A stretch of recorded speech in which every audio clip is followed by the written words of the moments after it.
नमस्कार दोस्तों जब से हरदीप सिंह पुरी का नाम एपस्टीन फाइल में आया है तब से ही विपक्ष हमलावर हो चुका है। यानी कि उन्होंने कहा कि अभी तक हरदीप सिंह पुरी ने केंद्रीय मंत्री पद से इस्तीफा क्यों नहीं दिया है। उसके साथ ही जो विपक्ष पार्टी है उन्होंने केंद्र सरकार को घेरना शुरू कर दिया है और कुछ ऐसे 6 सवाल पूछे हैं जिनकी वजह चर्चा इस समय चलती हुई आ रही है।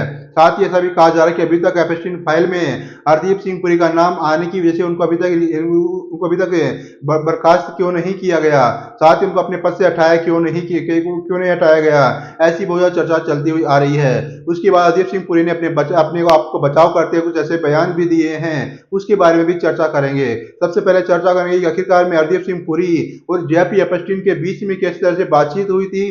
सभी की सभी बातों के बारे में एक एक करके बातचीत करते हुए नजर आने वाले हैं। आप वीडियो को लाइक कर देना है, चैनल को सब्सक्राइब कर लेना है। शुरू करते हैं आज का यह वीडियो। साथियों, हरदीप सिंह पुरी ने इस्तीफा क्यों नहीं दिया है, ऐसा विपक्ष के द्वारा सवाल उठाया गया है। उसके बाद हरदीप सिंह पुरी ने अपने आप का बचाव करते हुए बहुत कुछ कहा था।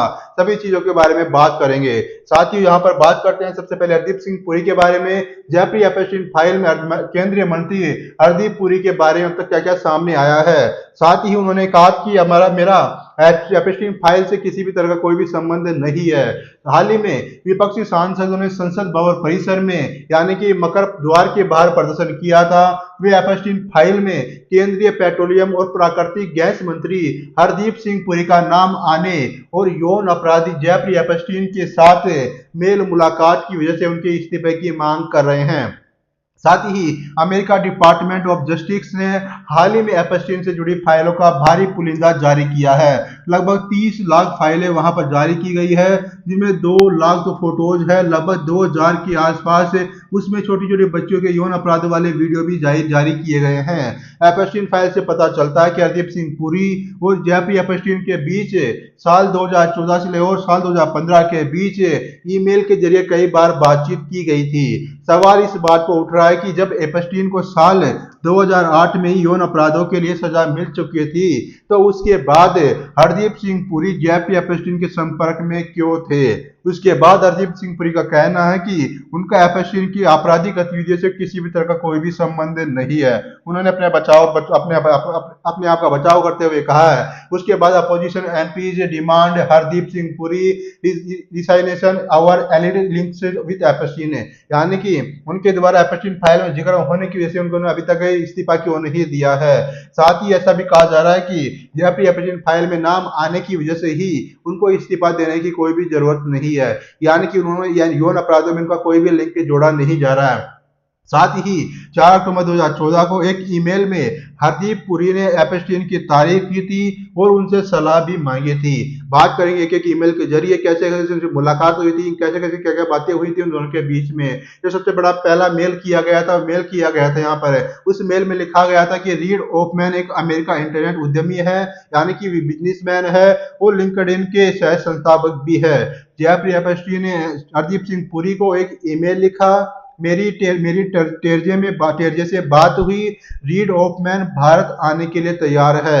ऐसा पहले ईमेल के जरिए बातचीत की गई थी दोनों के बीच में। उसके बाद दूसरे ईमेल में बातचीत की गई कि अमेरिका एपस्टीन की 18 जून की ईमेल के जवाब में हरदीप सिंह पुरी ने लिखा कि रीड ऑफमैन की यात्रा के लिए सहायता सुविधा प्रदान करके मुझे बहुत खुशी होगी। ये दूसरा ईमेल था जिसमें यह लिखा गया था। उसके बाद जो तीसरा ईमेल में लिखा गया कि यहाँ पर एपस्टीन ने रीड ऑफमैन और हरदीप सिंह पुरी का आपस में परिचय करवाते हुए एक मेल में लिखा कि रीड भारत में हरदीप ही आपके मददगार शख्स हैं। ऐसा तीसरे ईमेल में इनके द्वारा जिक्र किया गया था। उसके बाद उनका जवाब आया, इन्होंने जवाब देते हुए कहा कि रीड ऑफमैन ने 24 सितंबर की इस ईमेल के जवाब में लिखा कि हरदीप आपसे मिलकर बहुत अच्छा लगा, लोगों को चुनने की जेफरी की पसंद बहुत अच्छी है, मैं अपवाद हूं। 25 सितंबर 2014 को ही इस ईमेल का जवाब देते हुए हरदीप पुरी ने लिखा कि लोगों के बारे में जेफरी की समझ पर मुझे कोई शक नहीं है, उनके इंस्ट्रक्शन यानी कि लोगों को पहचानने और समझने की जो सहलियत है वो और भी ज्यादा बेहतर है। ऐसा ईमेल के द्वारा इनके द्वारा बातचीत की जा रही थी। उसके बाद इनके द्वारा बातचीत की गई कि एपस्टीन ने हरदीप सिंह पुरी से पूछा कि क्या रीड से मीटिंग हुई। इसके जवाब में 4 अक्टूबर को ही हरदीप सिंह पुरी ने लिखा कि मैं आज दोपहर एक मीटिंग के लिए एसएफ यानी कि सैन फ्रांसिस्को में हूं, आप मेरे दोस्त सच में काम करवा लेते हैं। उसके बाद में उन्होंने कहा कि कोई और सलाह है। एपस्टीन ने 4 अक्टूबर को ही दिए जवाब में लिखा कि उन्हें बताओ कि विज्ञान और तकनीकी से जुड़े लोगों को सोशल नेटवर्किंग गुरुओं से मिलने के लिए आप उनकी भारत यात्रा का इंतजाम करेंगे, ऐसा उनके द्वारा जवाब दिया गया था। साथ ही उन्होंने वीजा की व्यवस्था भी की गई थी जेफरी एपस्टीन के लिए। उसके बाद एक और ईमेल के ऊपर बातचीत होती है। एपस्टीन ने ऑफमैन से एक ईमेल में पूछा कि क्या आपको हरदीप उपयोगी लगे।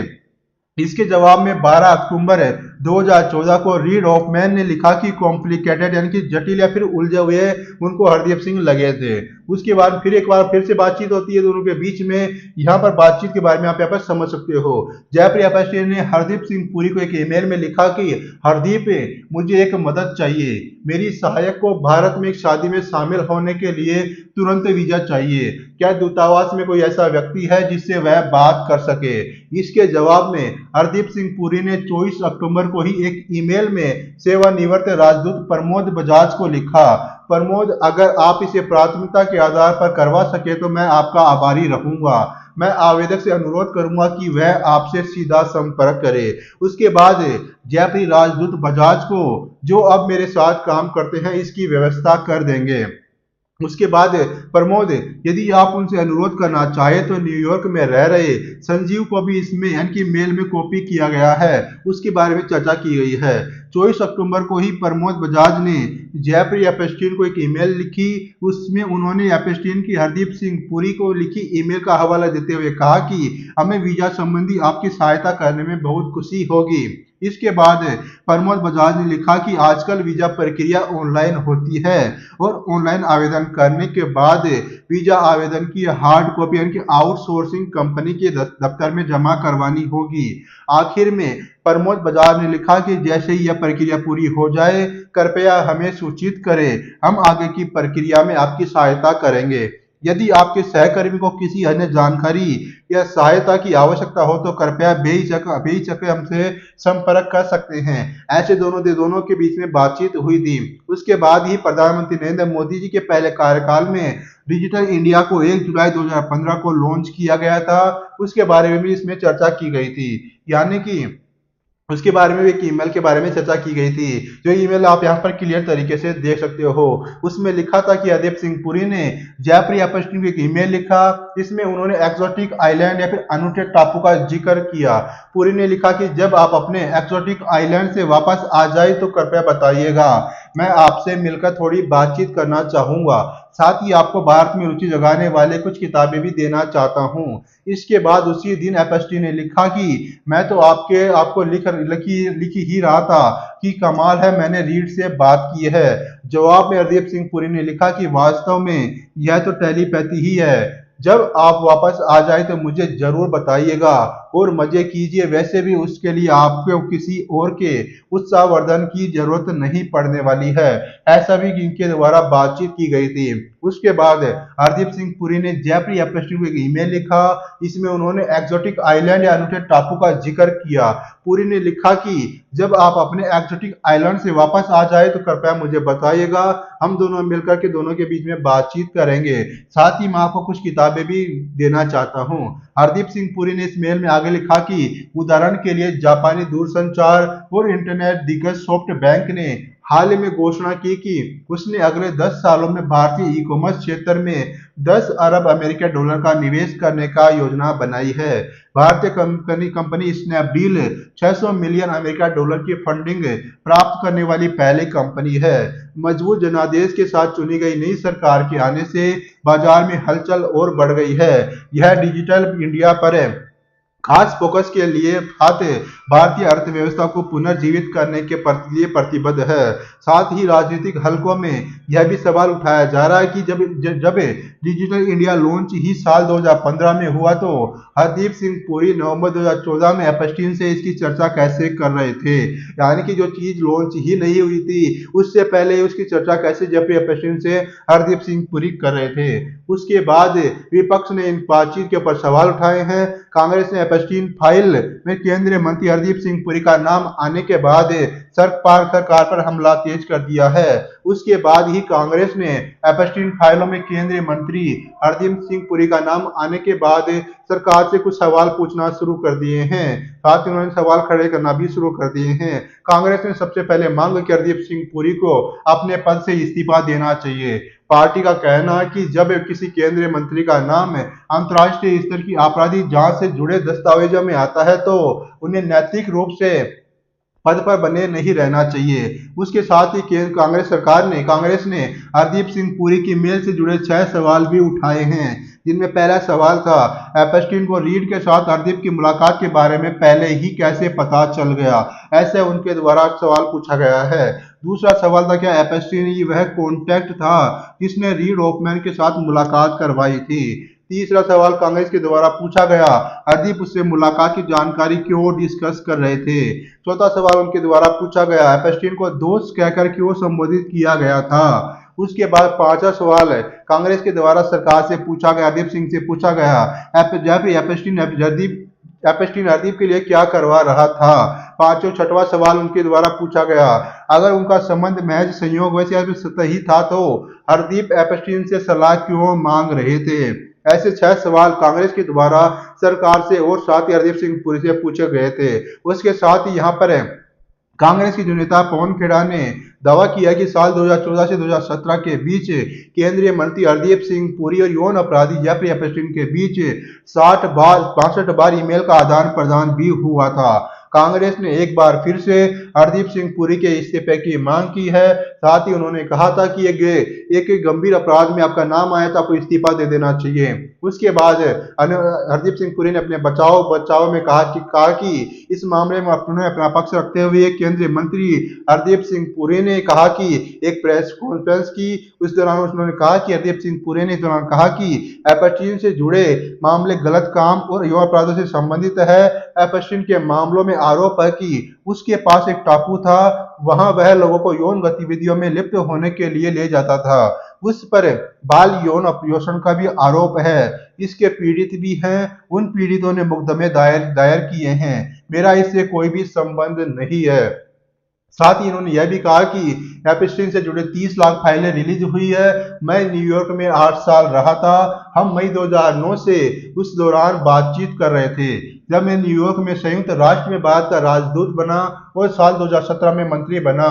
इन 8 सालों में संभवतः 3 या 4 बैठकों के संदर्भ मिलते हैं, यानी कि 3 या 4 बार इनकी मुलाकात भी हुई थी। उसके बाद हरदीप सिंह पुरी ने कहा कि पिछले साल नवंबर में कार्यक्रम के दौरान राहुल गांधी मेरे पास आए और कहा कि कुछ नाम दिलचस्प जगह पर आए हैं। उसके बाद मैंने युवा नेता राहुल गांधी को बताने का फैसला किया और मैंने कहा कि मैं उन्हें एक नोट भेजूंगा। उन्होंने कहा कि इस नोट में मैंने लिखा कि अमेरिका में भारतीय राजदूत के पद से रिटायर होने के कुछ महीने बाद मुझे इंटरनेशनल पीस इंस्टीट्यूट यानी कि IPI में आमंत्रित किया गया था। मैं ICMN की इंडिपेंडेंट कमीशन ऑफ मल्टीलैटरलिज्म में सेक्रेटरी जनरल के रूप में काम कर रहा था। इसके अध्यक्ष ऑस्ट्रेलिया के पूर्व प्रधानमंत्री थे। इसमें ICM एंड IPI का प्रोजेक्ट था। IPI में मेरे बॉस टेरियर रोड लार्सन उस कुख्यात व्यक्ति एपस्टीन को जानते थे। साथ ही IPI और ICM के डेलीगेट के तौर पर मैं एपस्टीन से कुछ मौकों पर मिला भी था। मैं 3 या अधिकतम 4 बार उससे मिला था। ICM अंतर्राष्ट्रीय मामलों को देखता था और एपस्टीन इसका हिस्सा नहीं थे। उसके बाद उन्होंने सवाल किया कि वे सजायाफ्ता दोषी से क्यों संपर्क में थे, यानी कि हरदीप सिंह पुरी ने कहा कि वह न्यूयॉर्क समाज का एक बेहद प्रमुख सदस्य था। उससे जुड़े हुए आधे लोगों को उसके अतीत के बारे में जरा भी जानकारी नहीं थी। लेकिन यहाँ मुद्दा वह नहीं है। हम जैसे लोगों को अपनी जिंदगी में तरह तरह के लोगों से मिलना जुलना पड़ता ही है, ऐसा उन्होंने अपना बचाव करते हुए कहा था। उसके बाद उन्होंने कहा कि कोलंबो में मैं एक युवा प्रथम सचिव था। मुझे वेलुपिल्लई प्रभाकरन नाम का इस व्यक्ति से बातचीत के लिए भेजा गया था, वो जो LTTE यानी कि लिबरेशन टाइगर्स ऑफ तमिल इलम का प्रमुख था, सिर्फ इसलिए कि मैं प्रभाकरन से बातचीत कर रहा था जो कि LTTE का प्रमुख था, जिस पर बाद में हमारे प्रधानमंत्री की हत्या के लिए जिम्मेदार होने का आरोप लगाया गया, सिर्फ इसलिए कि मैं एक आतंकवादी से बातचीत कर रहा था। क्या इसका मतलब यह है कि मैं भी उस आतंकवाद के मूल्यों को साझा करता हूं? ऐसा इन्होंने अपने बचाव करते हुए इसका जवाब भी दिया था। उसके साथ ही हरदीप सिंह पुरी ने कहा कि मैं लगभग 8 सालों में केवल 2 संदर्भ में एक ईमेल और मेरे संपर्कों से मुलाकात के एक व्यक्ति से कराई जिसका नाम रीड ओपमैन था। रीड ओपमैन लिंक्डइन के संस्थापक थे, तो मैं लिंक्डइन के रीड ओपमैन से मिला था और बैठकों के बाद मैंने एक संदेश भी उन्हें भेजा था।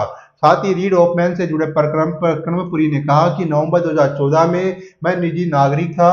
किसी ने कहा कि वे भारत को समझना चाहते हैं। साथ ही संयुक्त राज्य अमेरिका के वेस्ट कोस्ट पर हमारी मुलाकात रीड ऑफमैन से होती है, जो कि लिंक्डइन के संस्थापक है, और मैं अपनी ईमेल के शुरुआत इससे बात से करता हूं कि अब मैं पहले से कहीं अधिक आश्वस्त हूं कि आज का भारत एक बेहतरीन अवसर प्रस्तुत करता है। रीड ऑफमैन को भारत आकर उन बदलाव को देखना चाहिए। मैं नवंबर 2014 में डिजिटल इंडिया की बात कर रहा हूं। अगर मेरी याददाश्त सही है तो ये परियोजनाएं 2015 में शुरू हुई थी। तो वहां मैं एक दूरदर्शी निजी नागरिक था जो यह समझ रहा था कि मोदी सरकार किस तरह का काम करने जा रही है। एपस्टीन की सहयोगी के लिए वीजा दिलवाने में मदद करने के मामले में हरदीप पुरी ने कहा कि जब वीजा की रिक्वेस्ट आई तो मैंने उन्हें जवाब नहीं दिया। मैंने इसे अपने एक सहकर्मी को भेज दिया, जिसने इसे एक ऐसे व्यक्ति को भेज दिया जिसने कहा कि ऑनलाइन आवेदन करें। क्या यह किसी पर एहसान करना है? ऐसा इनके द्वारा कांग्रेस से सवाल पूछा गया। उसके बाद एपस्टीन ने मेरे बारे में लिखा कि टू फोर्स्ड यानी कि दो मुहा। टू फोर्स्ड का क्या मतलब है कि ये आदमी ठीक नहीं है। उनके उनके वैल्यू सिस्टम में मैं बिल्कुल ठीक नहीं था। साथ ही केंद्रीय मंत्री ने भारतीय शाप वाली बात का जिक्र करते हुए यह जताने की कोशिश की कि उनकी एपस्टीन से कोई भी जानकारी नहीं थी। उसके साथ ही इनके बारे में बहुत ज़्यादा चर्चा चलती हुई आ रही है। कांग्रेस है जो इनसे इस्तीफा मांग रही है। उसके साथ ही केंद्र सरकार इनका बचाव भी कर रही है। इनके साथ साथ ही अनिल अंबानी, साथ ही यहाँ पर मीरा नागर का नाम भी जेफरी एपस्टीन फाइल में सामने आया है। उसके साथ ही भारत के प्रधानमंत्री नरेंद्र मोदी जी का नाम भी एक ईमेल के जरिए भारत के प्रधानमंत्री मोदी जी का नाम भी एक ईमेल के जरिए जेफरी एपस्टीन फाइल में नाम सामने आया था। क्या आपको सही लगता है? आपको क्या सही लगता है? क्या हरदीप सिंह पुरी को इस्तीफा देना चाहिए या फिर नहीं देना चाहिए? आप अपनी राय कमेंट बॉक्स में जरूर से जरूर बता दीजिएगा। अगर आपने यहाँ तक वीडियो देखा तो आपका बहुत बहुत धन्यवाद।